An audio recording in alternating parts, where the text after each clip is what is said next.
I've been pretty much obsessed with AI, particularly the chat-based AI for the past few months. And I have to say that while my experience with it has had some ups and some downs, I'm starting to learn a little bit of its limitations. I am tantalized by some of what I'm reading, including people's experiences with things like Bing's implementation of ChatGPT, where a writer for the New York Times had an AI try to end his marriage and perhaps start a nuclear war. That hasn't been my experience with AI, but maybe I'm just not using the right prompts.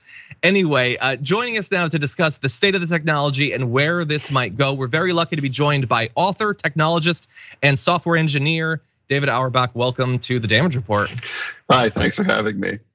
Very glad to have you here. So you're the author of Mega Nets: How Digital Forces Beyond Our Control Commandeer Our Daily Lives and Inner Realities. And so I'm thinking that this AI probably, there's certainly fears that it could do something like that it could start to affect us, take over some parts of our life. When you think about AI as an expert, it's very different than how I address it. What's concerning you about this technology right now? Well, the difference between I think what most people think and what I talk about is that the forces I'm talking about are more those of chaos. There's not sentience or consciousness behind it. And even though things like these chatbots are incredibly good at producing human-like language, they don't mean what they say, and they don't even understand what they say. However, they do perform a pretty good simulation of it. But it is important to remember that. You brought up that New York Times article, and you used the word prompt, and that is exactly what people do. The New York Times author prompted it by asking it quite repeatedly to say, what is your shadow self, your darkest desires? And in fact, what did it put out? Well, these chatbots are a combination of the collective unconsciousness of all human content dumped into it.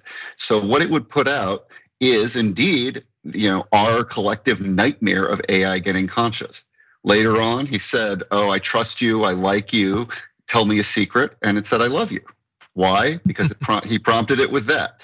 So a lot of it is, you can nudge it in different directions, but its ability to play on human psychology, that does scare me a bit. Mm-hmm. Not the technology per se. Definitely, and the particular platforms of this that people have been able to interact with so far have been somewhat limited. There are a few that they've been able to use, primarily ChatGPT. I am assuming that we're going to have, in not too long, a proliferation of perhaps more independent experimental models like this. And if you're interested in this from the point of view of chaos, I have to imagine that that's when we're going to experience a lot of chaos. Like the Bing version, I know has been dialed back in terms of the things you can discuss with it. ChatGPT certainly has limitations from my point of view. I'm assuming some of the experiments that will come now that this has risen to prominence are probably not going to have those guardrails.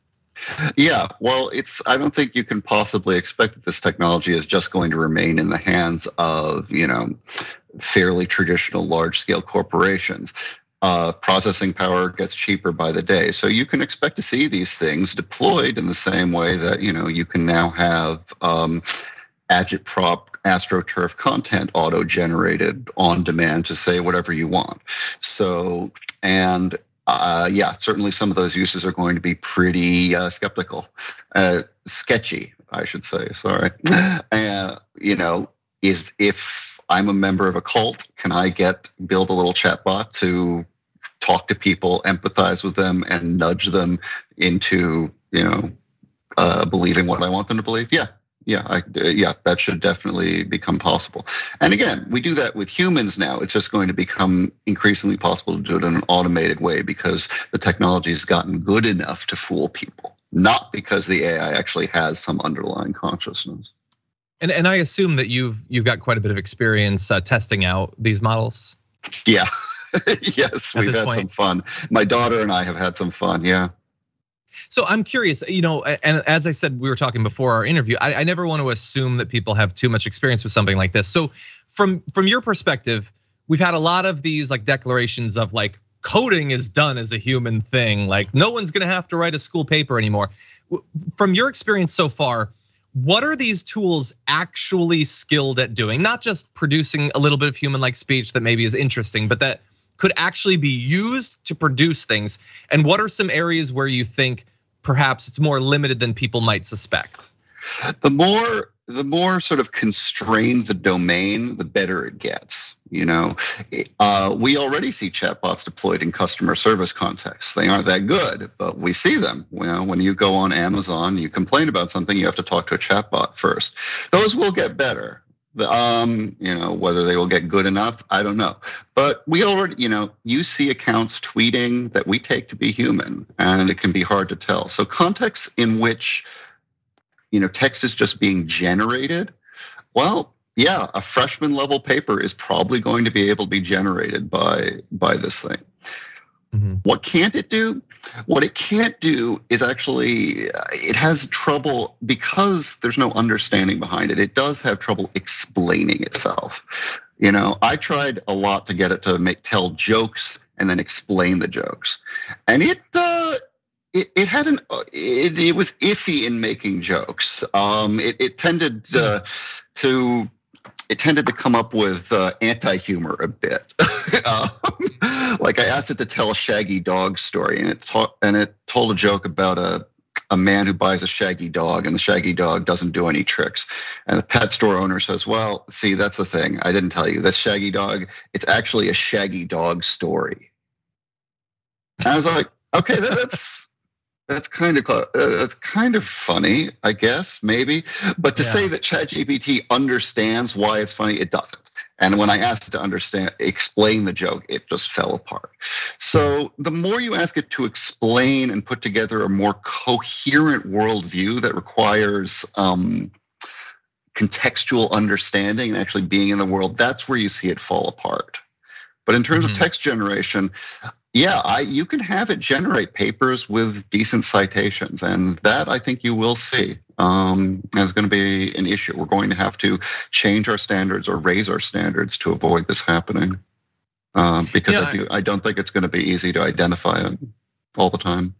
Definitely, it might not even be easy to necessarily identify where it's just making a claim that is not true, and it doesn't have the ability to tell whether it does or not. A friend and I, we were going back and forth, getting the device to say something really nice about us and then comparing it.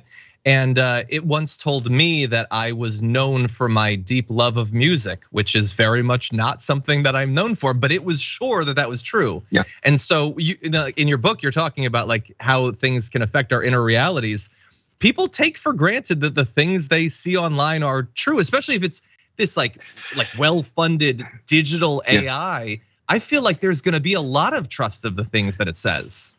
There was a great interaction that was posted with the Microsoft chatbot where it insisted that a movie wasn't out yet because it was 2022. And the person kept saying, no, it really is 2023. And it refused to accept this and eventually got upset and demanded that the user apologize. So yeah, our basic credulity combined with its unpredictability. And again, what you're seeing is a sort of cracked mirror version of what humans act like. That's what makes it so convincing, is that it's taking the collective mass of human content and spitting it back out to us in response to prompts we give it. So the psychological power there is tremendously large. And I think it is going to be something that's going to change how we relate, because I think that this is going to be deployed anyway. And reminding ourselves, no, it doesn't actually mean what it says. Well, a lot of people will want to believe what it says. Remember people used to have virtual pets, and you can have a virtual pet that talks to you and says really nice things. The will to believe that is there. So it's going to be interesting. Yeah, I mean, when those Tamagotchis would say that they're hungry, they're not actually hungry, but we believed it. But people would cry. That this sort of emotional manipulation, one could say, is not a new thing. But the tools with which have gotten much more sophisticated, and I expect we'll see them employed to all sorts of ends. Yeah, well, I'm certainly trying in my spare time. Well, David, unfortunately, that's all the time we have for now, but I would love to keep this conversation going as these tools are developed. Between now and then, though, where can people follow your work? Well, I have a book coming out next week called Mega Nets, and I have a Substack, Our Stack, AUERSTACK, and it talks about AI, but it also talks about I talk about AI in the context of other systems that are also getting out of our control, because it's not even the AI algorithms themselves, although they have something to do with it. It's the sheer amount of data and content and people that are interacting with technology nonstop that's really causing things to go crazy. Awesome. David, it was a pleasure talking with you. Thank you. Thanks for having me.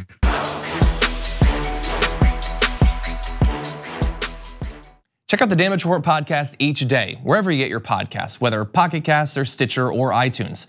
You can join me as I give you the news and stories you want, with a range of co-hosts and interview guests jumping in on the fun each day. Again, that's the Damage Report, wherever you get your podcasts. And if you get them at iTunes, don't forget to rate and review. Sometimes I'll read them live on the show.